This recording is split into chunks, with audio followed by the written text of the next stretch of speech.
أتاني هواه قبل أن أعرف الهوى صليت سعيرا في محبة أحمدا علقت به والناس في سنة الكرى تمتعت منه الدهر إذ كنت مفردا.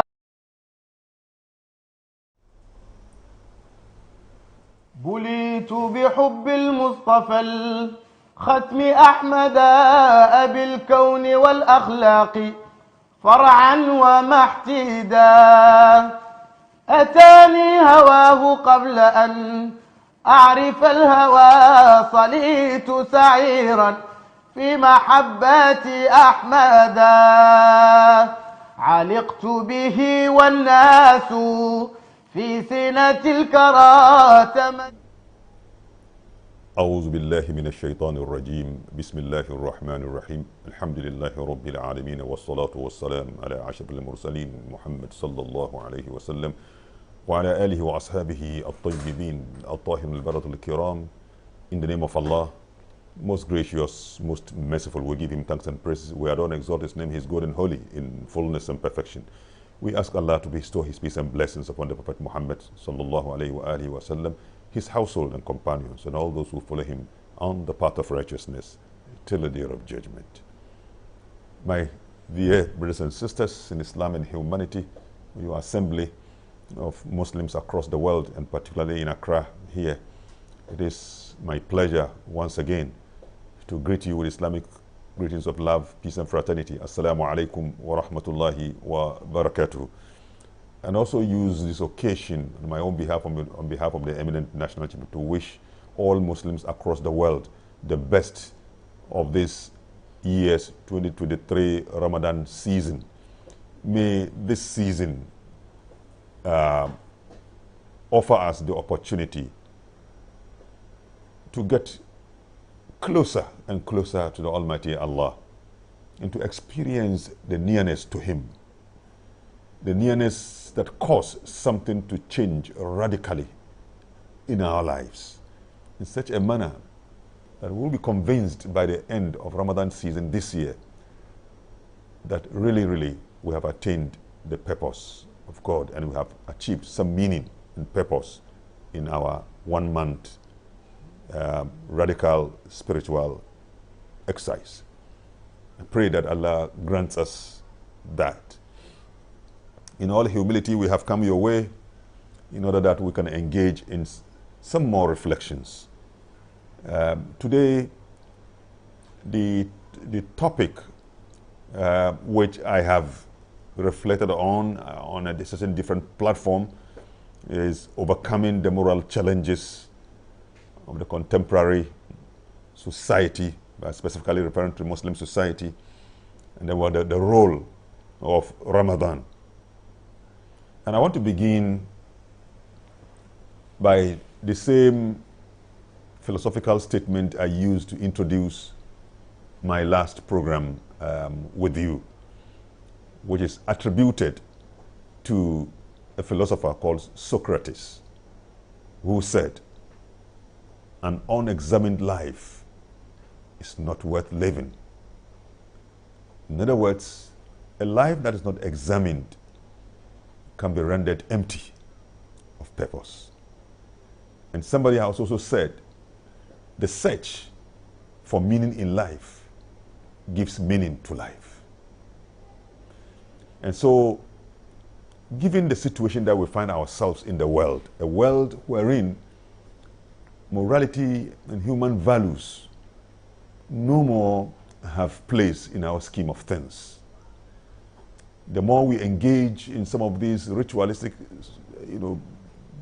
practices, the more we become so vulnerable to the pressures of the lower self, which translate in the moral crisis that the Muslim community of today, and indeed the world at large, is confronted with.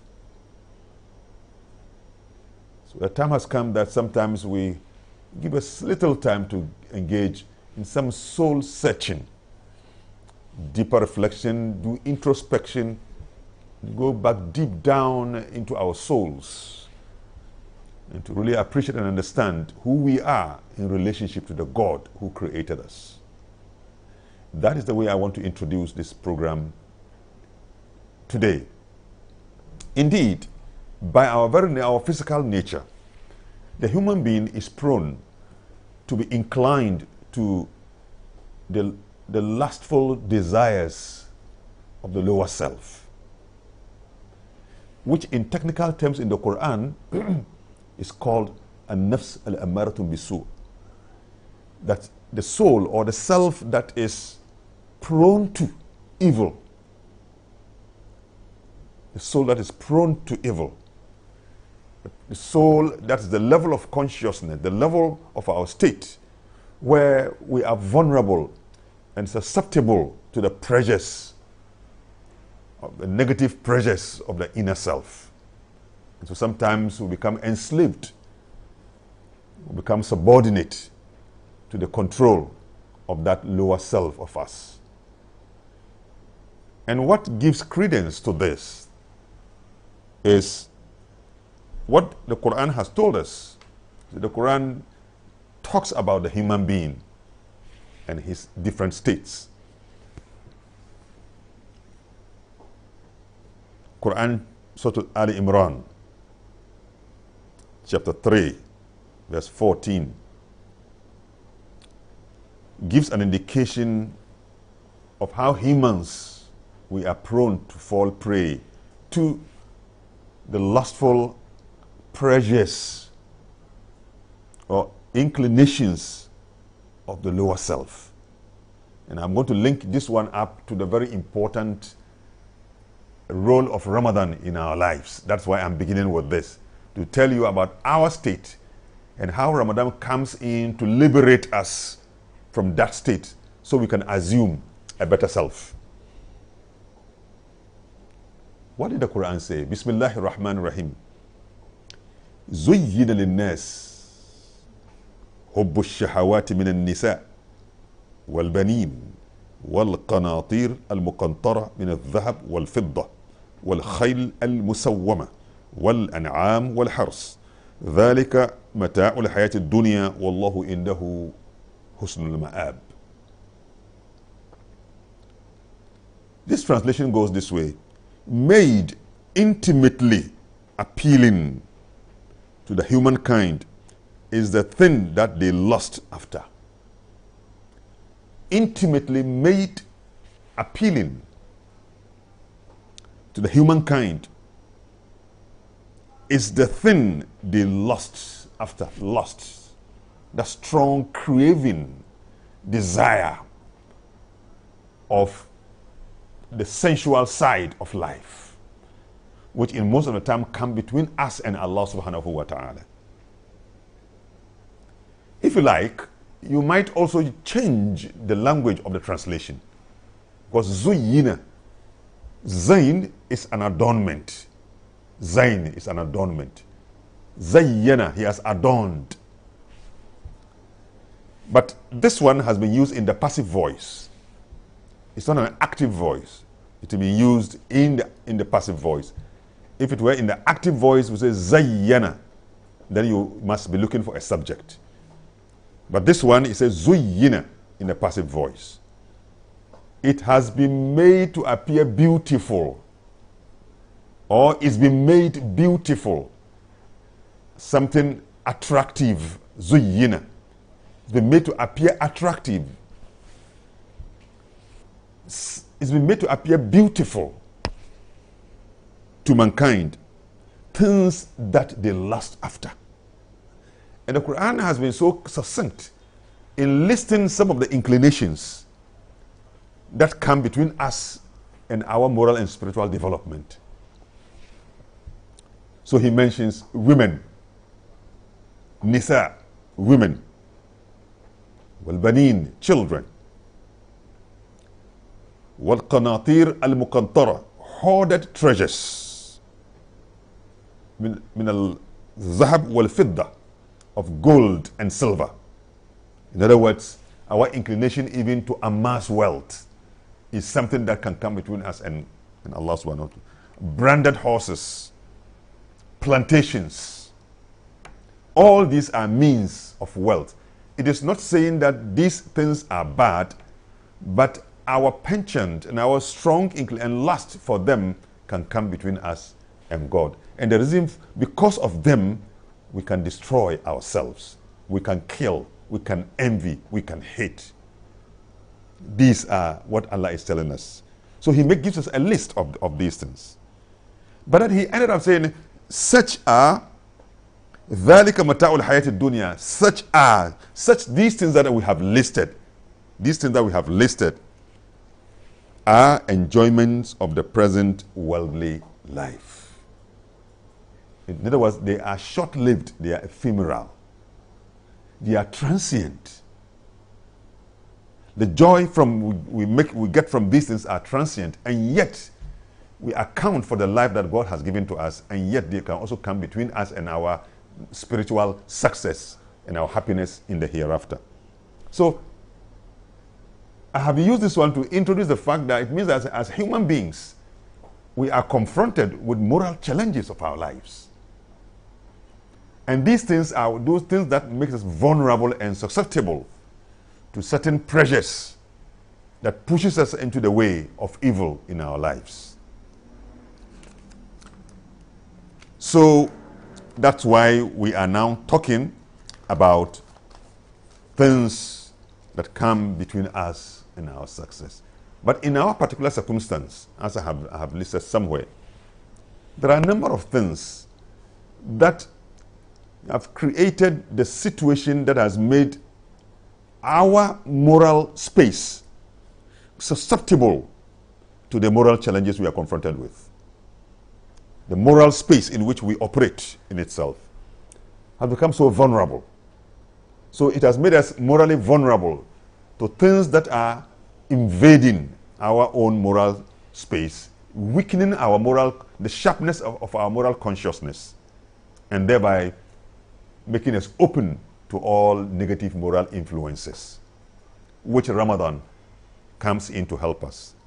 For example, our family's value system has been broken down. It's virtually broken down. The family no more has a value, and our values have been so much been eroded. For example, we have absentee parents. I mean, the father is working, mother is working, children are left on their own. They have no true guidance in their lives. So that is one of the things. Permissiveness within the family itself, where parents have become more and more negligent of the kind of guidance they need to give to their children, including the youth. And so our youth are drifting away into waywardness and following the lust of their lustful desires, which is destroying them.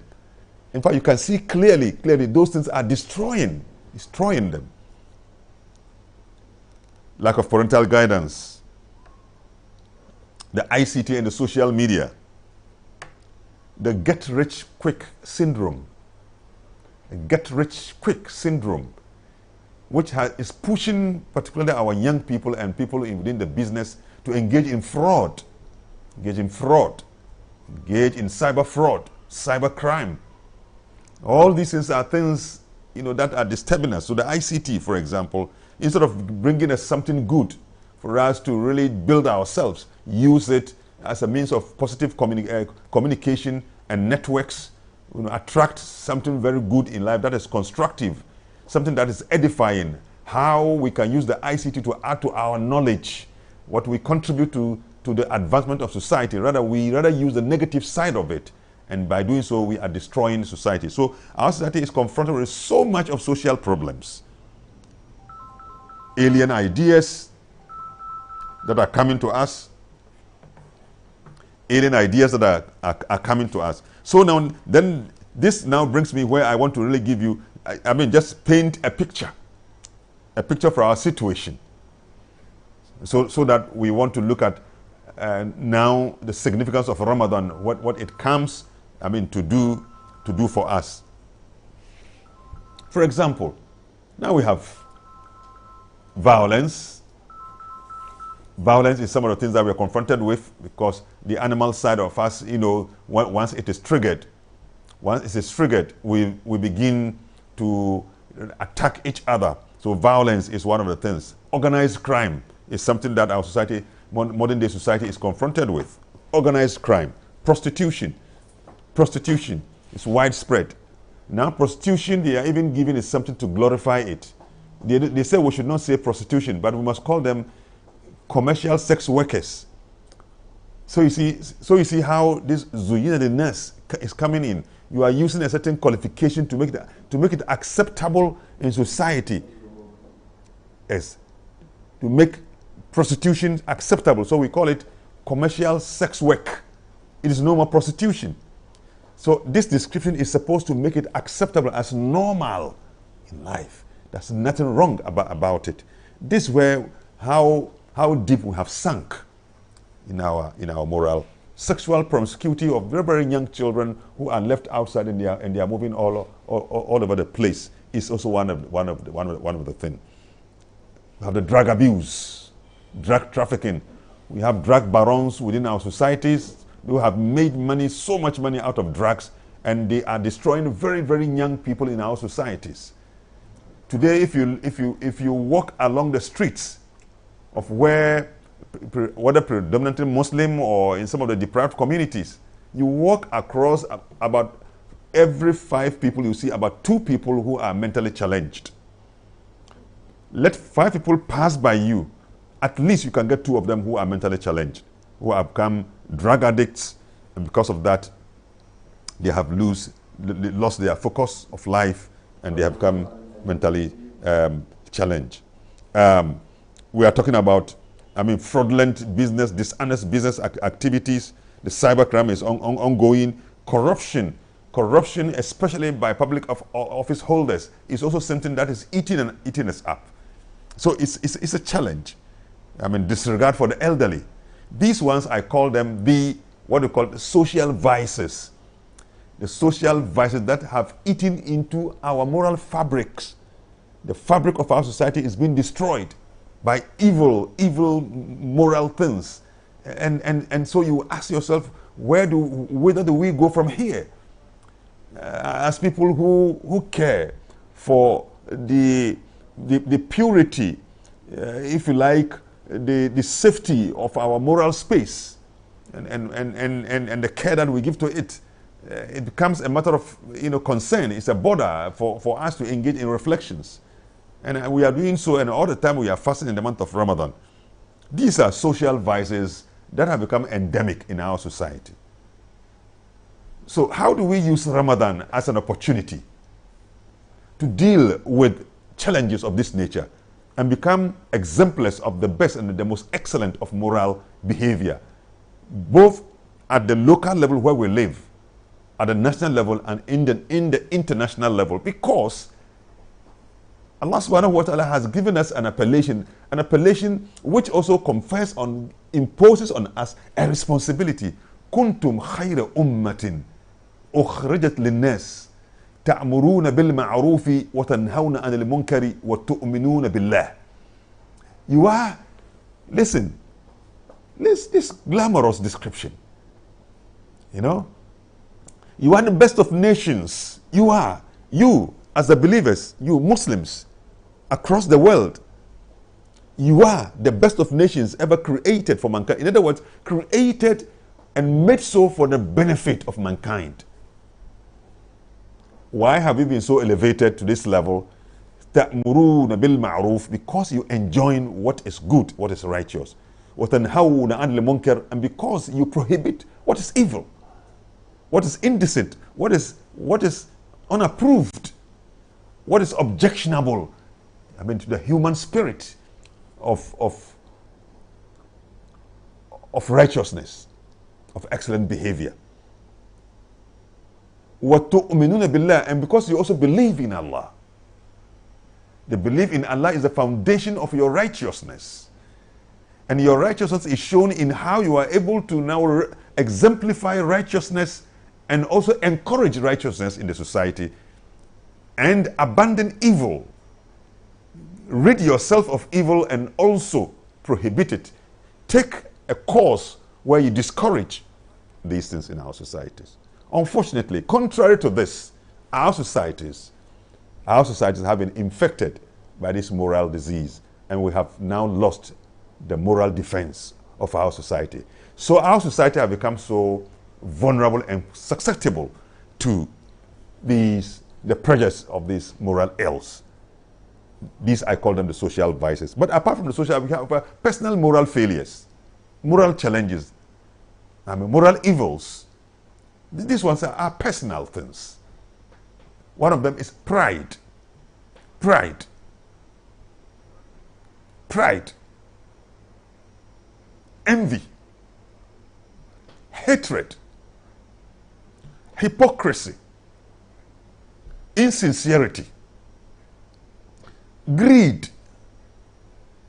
Somebody call it greed. Concupiscence. Selfishness. Wickedness. Dishonesty. Unfaithfulness. These are only a few that I have listed here, which all of us, none of us is perfect. If you are free of one of these, you are guilty of one of them. If you are free of one of them, you are guilty of one or two of them. But they are all moral evils, and they are personal. Either you are a proud person, or you are envious, or you are covetous, or you hate people. You hate people. You are hypocritical. You are insincere. You are greedy. You are self-centered. You are selfish. Or you are wicked. You are dishonest. You are unfaithful. In fact, unfaithful to accountability. You are not trustworthy. You cannot be held trustworthy. All these things are affecting our advancement in moral excellence and affecting our true spirit of religiosity. So most of the time what we have done is to do a public show of our religiosity, but in substance we are not really making progress in the inner self. So having painted this, then now we can now explore. We can now explore the Ramadan antidote, or the Ramadan remedy. How does the Ramadan enable us to overcome what we have now listed as the challenges moral challenges we are, because it's a seasonal program of religiosity in the life of the Muslim. We have decided to call it a temporal space. In other words, it is a space in time. We have physical space, like where I am sitting now. It's a physical space. But that we also have a space in time. The time in which you are undertaking something is your temporal time. So, for example, Ramadan is a period, and that period we described as a temporal space. It's a period given to us by God for something to happen, for us to embark upon something. And it comes year after year. It is not a year-long program. A certain month called Ramadan has been chosen by God and made that time auspicious for us to engage in a certain religious activity. So it is a specific time that has come to us. And it comes with its opportunities. Those opportunities are the things we want to explore. How do those opportunities strengthen and enable and give us the capacity to overcome the challenges of morality that I have listed earlier on? That is the crux of our discussion.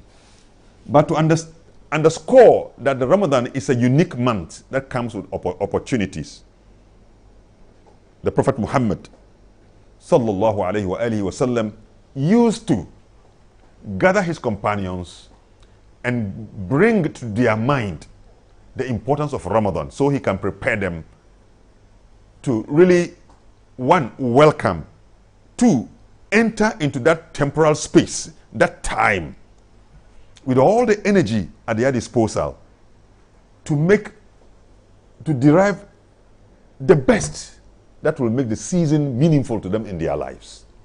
So what did he say in the hadith? And he says, قَدْ أَتَاكُمْ شَهْرُ رَمَضَانِ مُبَارَكٍ فرض الله عليكم صيامه تفتح فيه أبواب الجنة وتغلق فيه أبواب الجحيم وتغل فيه مردة الشياطين فيه ليلة خير من 1000 شهر من حرم خيرها فقد حرم. You see how the Prophet paint the picture of the characteristics of this unique period, which I have decided to caption a temporal space, not temporary, temporal space. Here, temporal is referring to time. In other words, it's a space in time, where we find ourselves to be able to embark upon a certain activity. So it has a meaning. That space in time, which I call temporal space, is what the Prophet Muhammad sallallahu alaihi wasallam, conscious of what it means, now draws the companions' attention to it. And he says, verily and indeed, the month of Ramadan, the blessed month of Ramadan has come to you. Just reflect on it. Has come to you. In other words, we have the time was flying, was moving, and we were just at one place. So the time has gone around, the year has gone around, and Ramadan has gone around, and so that Ramadan has arrived to us. قَدْ أَتَاكُمْ شَهْرُ رَمَضَانِ مُبَارَكٍ, the blessed month of Ramadan. So the qualification here is that Ramadan is a blessed month. It's a blessed month. And to be blessed means that God put at your disposal all forces of success, all the forces of success and happiness. Allah brings them together and place them at your disposal. That's what it means to be blessed. It's mystical. And that is why when you are blessed, you are able to attain, you are able to do big things out of very little resources.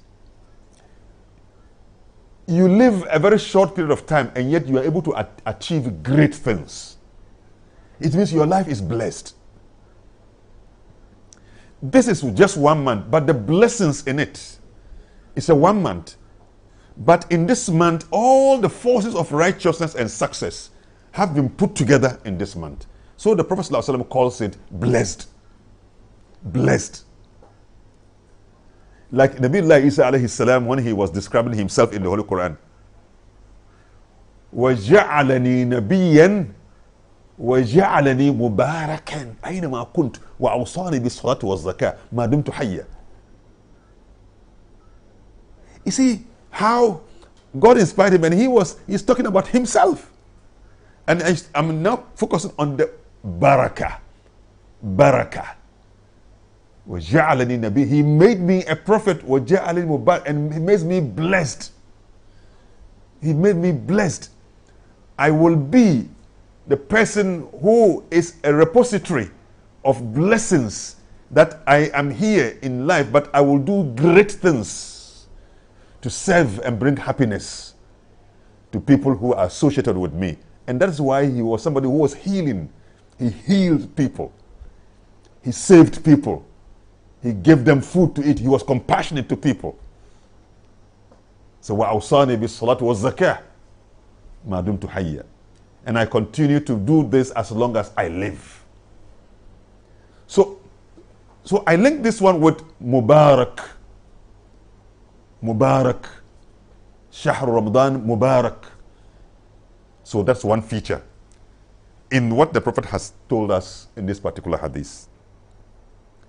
فَرَضَ اللَّهُ عَلَيْكُمْ صِيَامًا. Allah has made fasting in this month obligatory on you. That's imposed on you obligatory fasting of this month. So therefore, by making it obligatory, it's also a good occasion for you, for your obedience to God to be tested. That's why he said, فُرِضَ عَلَيْكُمْ or فَرَضَ اللَّهُ عَلَيْكُمْ. Allah has made obligatory. Anything, any obligation that has been established, for it to be meaningful, it must be obeyed. And Allah is our Lord who imposes upon us a certain forms of worship. So Ramadan is a form of worship imposed on us by God. And for us to really show we are obedient, we must fast it. And that will show our obedience to Him. Tuftahu fi abwabul Jannah. In this month, the gates of Jannah are laid open. The gates of Jannah are laid open. That's the blessings of this month. In other words, the opportunity for our nearness to God is so made clear to us. And there's a certain joy in being drawn closer to Allah subhanahu wa ta'ala. And in doing so, it is so motivating that which is happening to us causes the gates of Jannah to be all opened, and we receive the breath, or if you like, the breeze, the compassionate breeze of that descends from on high onto our world of human experience. Tuftahu abwabul Jannah. The gates of Jannah are laid open. وَتُغْلَقُ فِيهِ أَبْوَابُ الْجَحِيمِ. And the gates of Jahim, the hellfire, are made closed. So that in this particular season, our edge to embark or to engage in evil is greatly reduced and put under check. And what it means that God's compassion now causes, by this act, causes the gates of Jahim to be closed, so that there's the compassion of God. So Allah now looks at us more from the angle of compassion and happiness, our felicity of entering into Jannah, than we walking on the path of hell. Give us the strength, the moral strength and the edge to avoid what is evil. That's what is being told here. The Satan and his accomplices were tughallu, and they are put in fetters. They are put in chains. They are put in chains. In other words, they are immobilized. They are immobilized within the season. One other blessings, opportunity or feature of this month, according to how this hadith is giving us the list of things that we can list to consider as the opportunities and the great things that we can achieve in the month of Ramadan. And he said, فِيهِ لَيْلَةٌ خَيْرٌ مِنْ أَلْفِ شَهْرٍ. In it is a night, layla, a night, which is better than 1,000 months. Just one night, which is better in quality, in its blessings, in its meaning, than 1,000 months. Whoever is deprived of the goodness of this indeed has been deprived of the greatest good. So you see, so if Ramadan is a period, a space in time when we are given this blessing, so it means that it comes to us with a certain opportunity. That opportunity is what now strengthens and gives us the motivation to be able to walk on the path of righteousness and to overcome the moral challenges of our time. And so therefore, Ramadan is a unique season. It's a unique season for several reasons. It's a period for conducive for spiritual retreat and spiritual confinement, in order that we can become more and more purified in our souls, in our inner selves. And that's why, so you notice that in Ramadan, in the last 10 days of Ramadan, what do we engage in? We engage in the itikaf. Because it is the most auspicious time when one draws closest to Allah subhanahu wa ta'ala. And the nearness to Allah, that takes away from us any physical sense of loneliness. You might be seen alone when you are alone in your confinement, but that Allah grants for you His companionship. That is your closeness to Allah. Don't you remember that because you are getting close to Allah with your heart and your mind, God says that when you do so, He loves you. وَمَا تَقَرَّبَ إِلَيَّ عَبْدِي بِشَيْءٍ أَحَبَّ إِلَيْهِ مِمَّا فَرَضْتُهُ عَلَيْهِ. That my servant has never come close to me with something more dear to me than what I have made obligatory on him. That's why the first point of our nearness to God is obedience to Him. And for us to demonstrate, to illustrate our obedience, He must impose a certain obligation on us, because that is the test of our obedience to Him. When there are no obligations, where is the meaning of obedience? Obedience only becomes relevant when there is a commandment. When there's no commandment, there's no relevance for obedience. So Allah commands us and gives us something to do. And to test our obedience, He imposes something on us. So, then He follows, وَلَا يَزَالُ عَبْدِي يَتَقَرَّبُ إِلَيَّ بِالنَّوَافِلِ. But my servant shall continue to get closer and closer to me with supererogatory activities, worship, nawafil. Nawafil is something that you add upon the fard, what has been made obligatory, voluntary. You voluntarily decide that Allah has asked me to do the fard four rak'ats, but there is a sunnah, which is 2 rak'ats, which I will add to it. This nawafil. Things that Allah has not imposed on you. This one, that's what nafila means, ziyada. It means addition. Voluntary addition is that's what it means. That's why we call it voluntary worship. But it must be in accord with the sunnah of the Prophet Muhammad sallallahu alayhi wa alihi wasallam.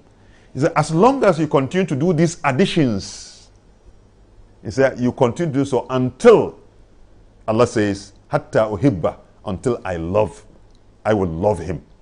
He said, when I have loved him, I will become the eyes with which he sees, the ears with which he hears, the hands with which he touches, and the legs with which he walks. When he asks me, whether in sa'alani, when he asks me of something, you see, the assurance here is so direct and powerful. Whether in sa'alani, and indeed, if he ever asks me, supplicates or prays, invokes me, I will respond to his call.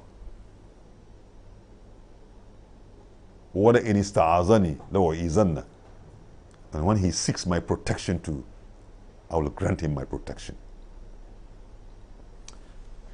So you see what Ramadan comes with us. But that for you to be able to do so, you must also experience the joy of that nearness. You must feel a sense of attachment to God. It doesn't come automatic. The love of God is that which is motivation for you to enter into isolation for worship, so that Allah alone then becomes your companion. That's what we call uns billah. Though you are alone, you will not suffer the pangs of loneliness, but because God is with you. So the opportunity.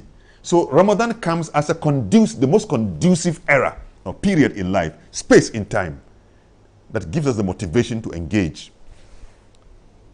in retreat, or if you like, self-isolation for personal devotion. is a time for moral purification. Moral purification, which the Quran makes it clear to us in a manner as to justify why Ramadan has been made obligatory on us. So we can understand Ramadan is not an end in itself, but a means to an end. And so we emphasize this: moral purification, moral strengthening, moral reawakening, and moral revitalization. You see, I'm confident this one: moral. And all these things can be captured under the broad word at-taqwa, the fear of Allah, which has been variously been translated, as I said in my previous presentation, which has variously been translated to mean self-restraint,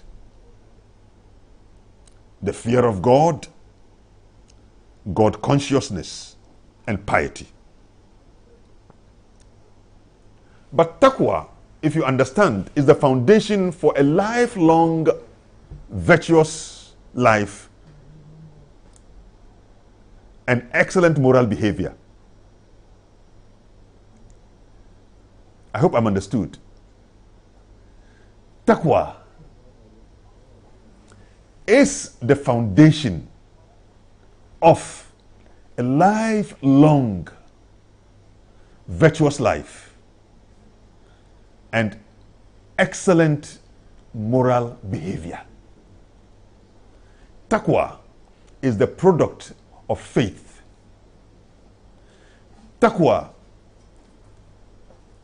is the product of excellent moral behavior. Or taqwa gives birth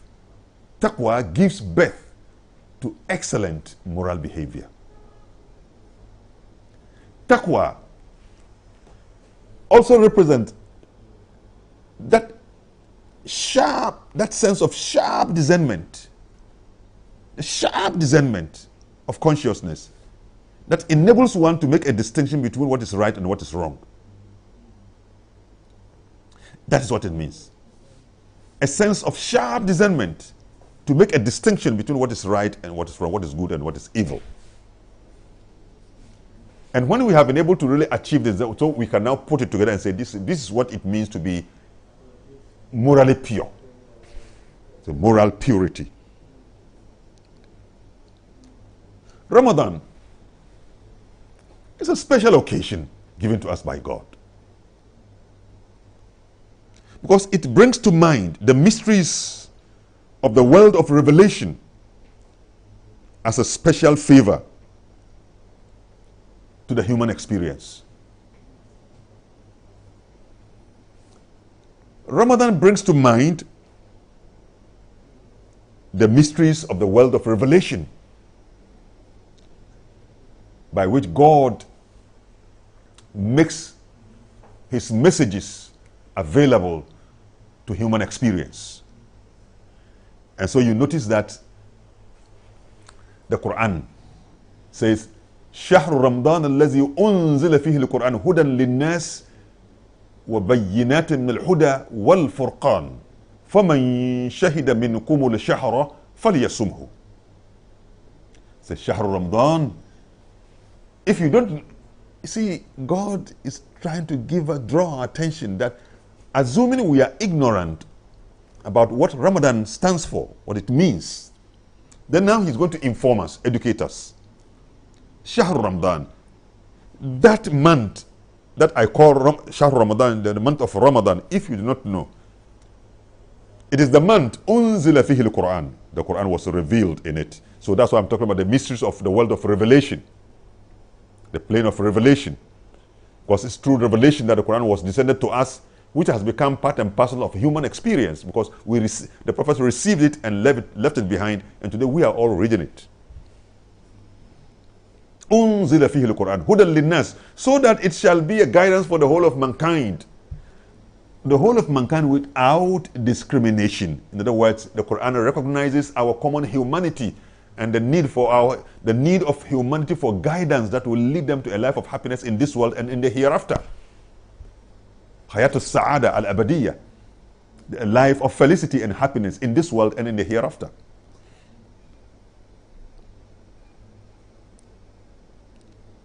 Hudan linnas, to be a guidance for the whole of mankind. وَبَيِّنَاتٍ مِنَ الْهُدَى, and a further proof of that guidance. A further proof of the guidance. وَالْفُرْقَانِ, and also to serve as a criteria. A means by which we make a distinction between what is right and wrong, what is good and evil. The Quran is a criterion. That's why we have Surah Al-Furqan. One of the names of the Quran is Furqan, that which distinguishes, the line of distinction between what is right and what is wrong. But for us to understand what it means, then Allah now draws our attention to this as the Shahr Ramadan الذي أنزل فيه القرآن هدى للناس وبينات من الهدى والفرقان فمن شهد منكم الشهر. And then now he added that whoever lives to witness this month, let him fast the days of the month. Let him fast. فَلْيَصُمْهُ, let him fast it. The whole of the month as a period. Let him engage in the fasting. Ramadan, therefore, is also a period of renewed commitment to devotion to God. A period of renewed. That is one of the good things about it. If you are so lazy in your devotion, don't you see that in Ramadan you receive a certain new wave of motivation and energy that urges you on to tirelessly devote yourself to the service to the worship of God. You go to the Taraweeh, you go to the Tahajjud. It is the spirit of the period that comes with this opportunity. So it must assist you, because the more devoted you are to God, the more you are drawn away from sins and evil. And the closer you are to God, and the more the blessed you become, and the more insightful you become, because then Allah throws the light of His guidance in your life. Gives you guidance. So your renewed commitment to devotion, that is the period when you see all young people, everybody, you find them in the mosques. At dawn, everybody wakes up. You want to eat something and then be able to go ahead with your fast. And you have a strong desire for spiritual experience during this season. So you can see that Ramadan comes to us with these characteristic opportunities that makes the season, I will call them auspicious season, for a life of devotion to God, the way the Prophet Muhammad sallallahu alaihi wasallam. So from this, therefore, then you can see how we must really derive and take advantage of the season, and to work towards overcoming the challenges of our times, the moral challenges of our time. If we consider Ramadan in this way, then the best way I like to illustrate Ramadan is to consider Ramadan like a crucible or a furnace. You know, in a furnace or a crucible is a container in which high temperature heat is applied to metals, so that when those metals are melted, we are able to turn them into cast them into a certain mold. Or chemically, you are able to now melt them together and form a certain kind of alloy. Or in terms of precious metals, you are also able now to refine an ore, whether gold or something. You apply the heat to it, and the gem or the best part of it now comes out. And so if you take Ramadan this way, then it means that when we enter that temporal space, that space in time, we enter into a crucible. All our beings enter into that crucible, and a certain kind of heat is applied to us. That heat is supposed to make us come out as refined human beings. So Ramadan is a period for moral refinement. We take off the garb of moral crudeness, the crude nature of our behavior, bad habits, attitudes that are coming between us and our own development are shed off, and now they give way for the best of moral attitudes to come and those that are constructive and edifying to our lives, that add to our lives, help us to make progress in life. They don't destroy us. Look, when you are honest, how does honesty destroy you? Honesty will rather make you make a progress in life. If you are somebody who is loving, love will make you make progress in life. But when you hate people, you get sick. When you are contented with the little God has given you, you are able to now lead a life of happiness. But when you are not satisfied with the lot that God has given you, you become greedy. And in greed, you become opportunistic. And you are all over the place. You have a problem for your life. So, in month of Ramadan, let me now give you some tidbits. One of the things that you do to overcome, aim at the angelic attribute. Aim at the angelic attributes of total obedience to God. Aim at that. Make it your aim. Make it your aim. What is that attribute? Go to Quran chapter 66 verse 6. Where Allah says that he describes the angels, saying that لا يعصون الله ما أمرهم ويفعلون ما يؤمرون. Where it says that يا أيها الناس قوا أنفسكم وأهليكم نارا وقودها الناس والحجارة عليها ملائكة غلاظ شداد لا يعصون الله ما أمرهم ويفعلون ما يؤمرون. That particular text, which Allah, speaks to us, and which in Ramadan we can now turn attention to that particular text. Oh, ya ayyuhan nas, or ya ayyuhal lazina amanu qu anfusakum. Oh, you who believe, protect yourselves. Wa ahlikum, and that of your household or your family. An-nar, from the hellfire. That fire, he said, waquduha an-nas wal hijara, the fuel for what is used to fuel and to make the fire. An-nas, human beings, wal hijara, and rocks and stones. عليها ملائكة غلاظ شداد, on it are angels that are strong and stern, that are strong. غلاظ شداد, they are strong and stern. And to describe them, and that is the nature of the angels, لا يعصون الله ما أمرهم ويفعلون ما يؤمرون. They do not disobey. They do not disobey Allah, ma amarahum, what He has commanded them. وَيَفْعَلُونَ مَا يُؤْمَرُونَ, but rather they do that which He has commanded them. It's for emphasis. So if they do not disobey Him, it means that they obey Him. But to emphasize their nature, لا يعصون الله ما أمرهم, they do not disobey Allah, ما أمرهم, whatever He has commanded them. وَيَفْعَلُونَ مَا يُؤْمَرُونَ, but that they do what He has commanded them. If you don't take it, you say it's a tautology, but it's to emphasize their nature of absolute obedience to Allah subhanahu wa ta'ala. You can aim at this angelic attribute in the month of Ramadan. That's one of the things that I want to suggest. How do we overcome the moral challenges of the contemporary society?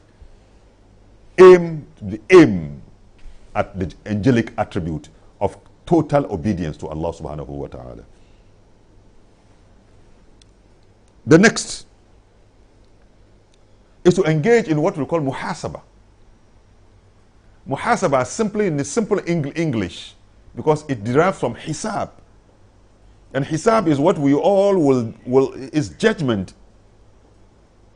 The hisab of the day of judgment is when we stand before the throne of Allah subhanahu wa ta'ala for judgment. We call that one hisab. But he said, subject yourself to your own personal hisab here. So self-assessment and evaluation. With each passing day, can you look at yourself again? My dear brothers and sisters, I want us to all reflect on this matter, so that in 1 month, incrementally, we should be able to see the progress we are making incrementally. both morally and spiritually. So that self-evaluation, day-to-day self-evaluation was what I'm calling for. And you remember I told you an unexamined life is not worth living. And the search for meaning in life gives meaning to life. So it's a period of soul searching. Sometimes learn to have a quiet time, alone.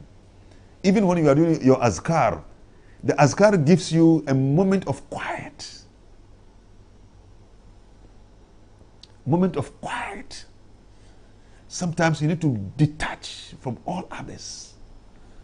Remain alone in your room. And the sibha in your hand is the one that assists you in focusing, sometimes just in certain names of Allah subhanahu wa ta'ala. Just that quiet time. And as you do so, you are reflecting, soul searching, reflecting on your life. And so, Umar, there's a statement that is attributed to Umar, radiallahu anhu. He said something. حاسبوا أنفسكم قبل أن تحاسبوا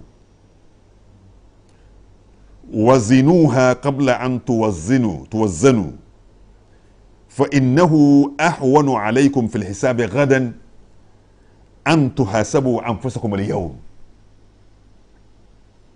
حاسبوا أنفسكم. Say, hold yourselves accountable.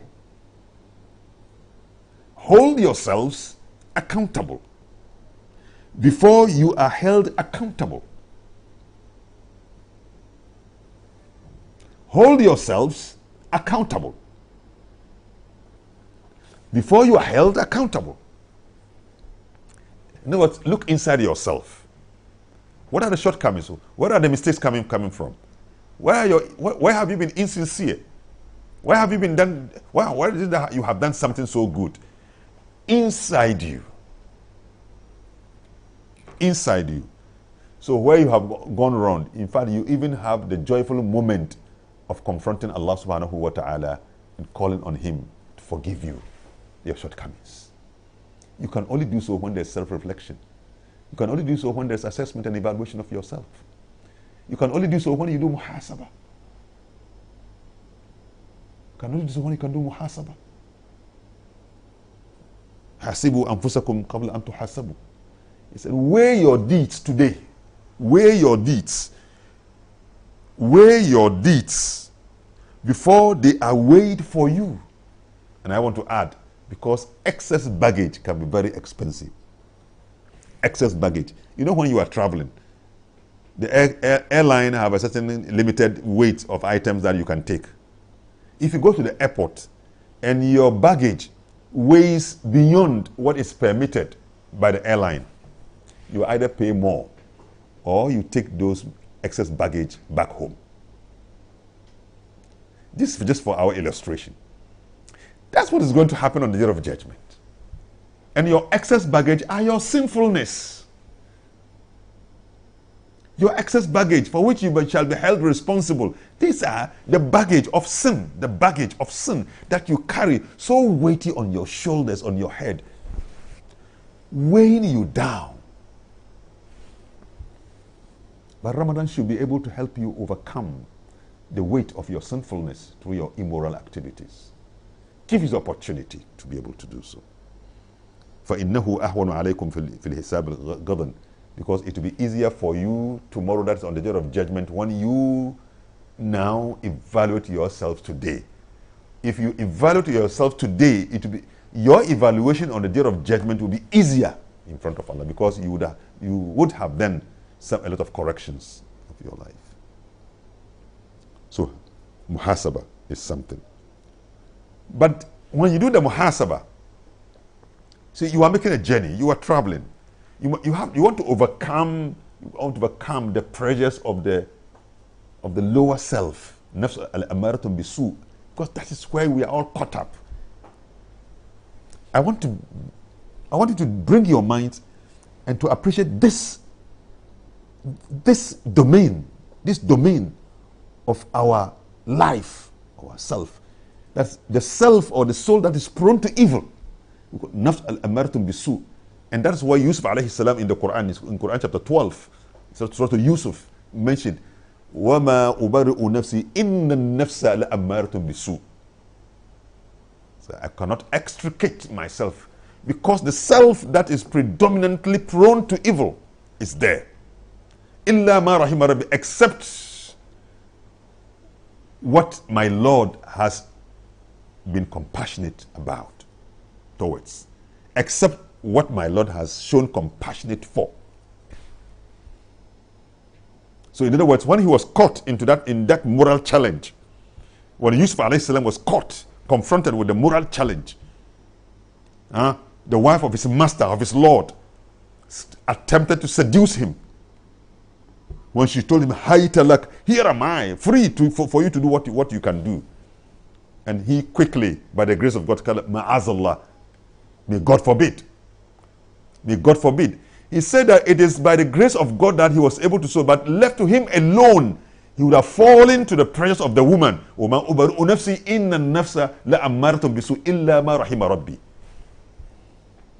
And we are in Ramadan. And Ramadan gives us that strong moral empowerment to be able to shout in our voice, Ma'azallah or A'udhu Billah, whenever we are confronted with the evil. So the purpose of this journey that I'm talking about, where you journey from the nafs al-amatul bisu, and then you can get to nafs al-lawama, and you can get to nafs al-mutma'inna. It's a journey, making a progress in spiritual life. Now, the purpose of this muhasabah that I'm talking about, this self-evaluation, one of them is what we call islah. Islah is transformation. So I'm talking about moral transformation. Islah, moral transformation. And then ihsan, attaining moral excellence. Moral excellence is something that you must aim at moral excellence. And then itqan means also perfection. So as we move along, we also want to attain perfection in our religious. And you remember that in life, in religious life, we travel along stages. We travel along stages. So now I'm talking about our spiritual consciousness, the consciousness of the self, nafs al-ammaratu bisu, we're talking about nafs al-lawama and nafs al-mutma'inna. But now you also remember that in our faith, we travel along 3 stages. And that is explained in the answer that the Prophet ﷺ gave to Malaika Jibril, the angel Jibril, when he visited him. And he began asking him, Akhbirni anil Islam. Tell me what is Islam. And the Prophet gave him the 5 pillars of Islam. Akhbirni anil Iman. And the Prophet listed the 6 things that are the pillars of faith in Islam. And then he went further and asked him, Akhbirni anil Ihsan. Now tell me what is Ihsan. That is excellence, excellent virtuosity. Or if you like, this sometimes English translation do not give us the complete meaning of these Arabic words. Ihsan. Ihsan is a terminology. It's a certain highest, it's a supreme point of our, if you like, of goodness, if you like. You know, the peak of goodness. That's what we call ihsan, the peak of goodness. And in English, because we cannot find the word that completely gives it, excellent virtuosity. In other words, excellently virtuous. You must say upon where you are excellently or perfectly virtuous. That's what we call ihsan. And so in our religious conscience, we travel from the lowest level to the highest level. Al-Islam, Al-Iman, Al-Ihsan. And that corresponds with this one that we are talking about, nafs al-maratun bisu, nafs al-lawam, and nafs al-mutma'inna. And we must be, and Ramadan gives us the enablement to be able to take this journey. And we must aim at that. What you must do is to also try your possible best to keep in complete check the appetites of the lower self. Those that I have mentioned before. Appetites of the lower self. Things that they are sensual. They give you pleasant sensations. You love you are taking Indian hemp, you are taking drugs. This thing, they give you, they high you up. Because when you take, they touch on certain sensory spots, and they give you some happiness. They give you some happiness, certain sensation that makes you feel good. And yet they are destructive in themselves. So your ability to really, really work against this, Ramadan comes to you with this opportunity. And that's why even when you are an Indian hemp smoker, I found that since morning you will not smoke. And yet you are able to survive. In other words, within the period, you are able to detach yourself from this evil thing because of God. You do so, you detach yourself from evil things in obedience to God. And that is your angelic attribute. You become like an angel. لا يعصون الله ما أمرهم ويفعلون ما يؤمرون. This is, attain this highest conscious. Now, when you have been able to do so, in Ramadan, you are able to now walk towards where you have the life of tranquility and happiness, nafs al-mutma'inna, and that is one. So this is what brings me. So if you are able to really do all these, you intensify. I mean, you set your intentions right in Ramadan, please. Some of the key steps I want you to undertake. Set your intentions right. Make your intention in fasting in Ramadan right. Do it for ikhlas. Do it for Allah's sake. Depart from the fasting on the grounds of culture and tradition. Now be conscious. Be conscious. So set your intentions right in Ramadan. Intensify dua. Intensify dua. Learn how to pray in Ramadan. Apart from some of the formulas that we know is in Sunnah prayers, be able to use the language that you best understand, and Allah understands all languages. Cry unto Allah and pray unto Him. Lay before Him your challenges. And Allah gives you a promise that in this, that the fasting Muslim, the Sa'im, dua mustajab, that the one who fasts have periods of prayer that those prayers are accepted. And that's at the time, for example, when you are breaking your fast, it's one of the moments where those prayers are. So pray unto Allah. Now continue to strive for the best. Because the Quran says, وَأَنْ لَيْسَ لِلْإِنسَانِ إِلَّا مَا سَعَى وَأَنَّ سَعْيَهُ سَوْفَ يُرَى وَمَنْ أَرَادَ الْآخِرَةَ وَسَعَى لَهَا سَعْيَهَا فَأُولَئِكَ كَانَ سَعْيُهُمْ مَشْكُورًا. مَنْ أَرَادَ الْآخِرَةَ, whoever desires to have the best of the hereafter, وَسَعَى لَهَا سَعْيَهَا, and indeed exert much more that he can exert, deserving of it, فَأُولَئِكَ كَانَ, for such their deeds shall be praiseworthy, or they are worthy of God's gratefulness. Continue to evaluate, day-to-day evaluation of your Ramadan days. Continue with the day-to-day evaluation of your Ramadan experiences in the month of Ramadan. This brings me to the close of my presentation for you today, and I want to express my thanks to Diyaul Haq, or Diyauddin, who has been managing the Sharabutu, and who has offered me the opportunity to come your way. I might not have given you the best, but I think that there are a few things that, put aside my mistakes, and if I have the good things, I'm sure you will pick one or two things that you can guide yourself with. I'm open to comments if my presentation was not the best for you and you think that I could have done it in a better way.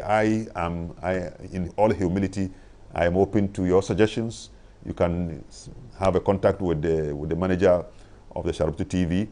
And then if you also think there are topics that you think are more relevant for our times that you want us to address, I'm sure that if you get in contact with Diao, who is the manager of the Sharabutu TV, it will get to me, and then we see what we can do. So I'm thankful to Diao and his team for this opportunity. So we are also thankful to the Almighty Allah for this opportunity.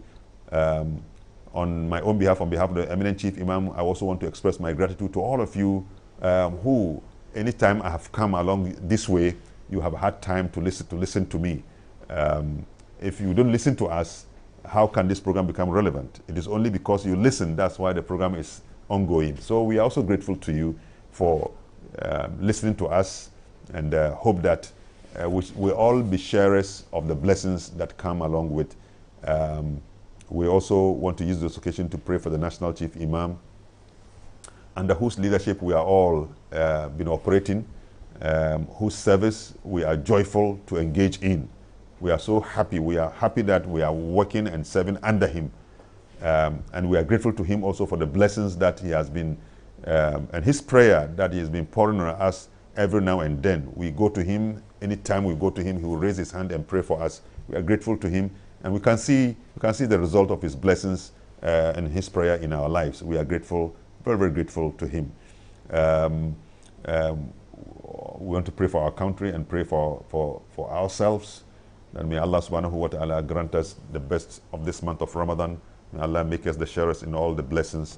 We pray Allah subhanahu wa ta'ala will grant us long life and give us what long life means, the life that becomes so meaningful. May Allah open up to all the blessings that are descending from on high within this period. We ask Allah subhanahu wa ta'ala to position us in such a manner that we can receive them in full. Bless us, give us the loads and loads of blessing that will find reason to give you the thanks that you deserve. Allah grant us protection. Allah grant us good health. Allah grant us wealth.